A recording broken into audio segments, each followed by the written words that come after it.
It's just a game. Beginner's luck? One more time.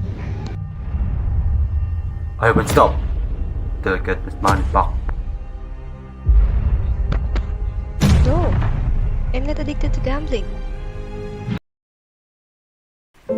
These are some of the things that we hear to someone who gambles. It's just a game.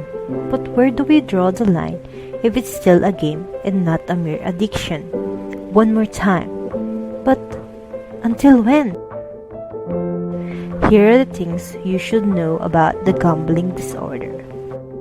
According to American Psychiatric Association, gambling disorder involves repeated problematic gambling behavior that causes significant problems or distress. It is also called gambling addiction or compulsive gambling. Gambling forms that are usually recognized include lotteries, sports, and horse betting, bingo, HMS and card games, and chance-based casino table games such as roulette and craps. Here in the Philippines, online sabong is the new gambling game that can be done without leaving your house. Problem gambling is harmful to psychological and physical health. People who live with this addiction may experience depression, migraine, distress, intestinal disorders, and other anxiety-related problems. As with other addictions, the consequences of gambling can lead to feelings of despondency and helplessness. In some cases, this can lead to attempts of suicide. The rate of problem gambling has risen globally. Over the past few years, in the United States, in 2012, around 5.77 million people had a gambling disorder that needed treatment. Randy DeLosa, a psychiatrist, said there is a shortage of reliable statistics on the prevalence of gambling addiction in the Philippines due, understandably, to underreported cases, but it remains a pressing problem just the same. How do we know if a person has gambling disorder? Let's check what the DSM-5 says. A diagnosis of gambling disorder requires at least 4 of the following during the past year. The need to gamble with increasing amount of money to achieve the desired excitement. Restless or irritable when trying to cut down or stop gambling. Repeated unsuccessful efforts to control, cut back on, or stop gambling. Frequent thoughts about gambling, such as reliving past gambling experiences, planning the next gambling venture, and thinking of ways to get money to gamble.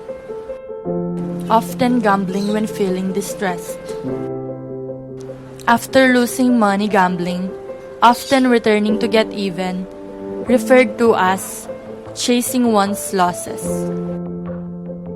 Lying to conceal gambling activity.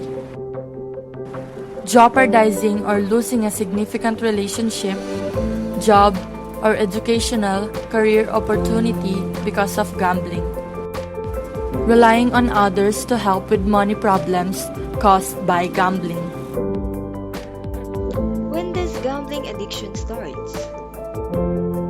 Dr. Honey Corandang, a clinical psychologist, said it is usually the thrill of the possibility of getting a big amount of money in a short period of time that hooks a person to gambling.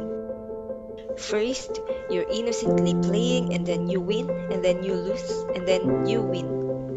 The nature of it is you don't know when will you win, so you try and try. Gambling can lead to a range of problems, but the addiction can happen to anyone. No one can predict who will develop an addiction to gambling. Gambling behavior becomes a problem when it cannot be controlled and when it interferes with finances, relationships, and the workplace. The individual may not realize that they have a problem for some time. Many people who develop a gambling addiction are considered responsible and dependable people, but some factors can lead to a change in behavior.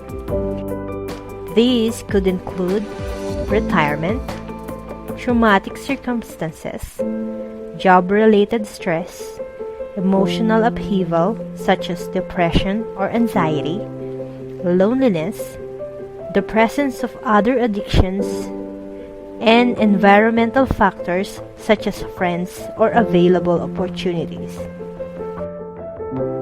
If you identify someone who suffers from gambling addiction, here's what to do. Seek support, for example, through self-help groups. Recognize the person's good qualities and avoid excluding them from family life.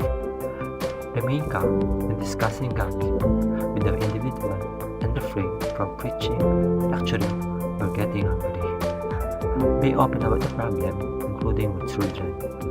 Understand that treatment is necessary and can be time-consuming. Set boundaries regarding family finances and avoid paying off the individual People with gambling gambling debts. disorder have found success with cognitive behavioral therapy, group therapy sessions, and family therapy. Remember, it is okay to seek help. If you quit, your family and friends will be proud of you. We will all be proud of you.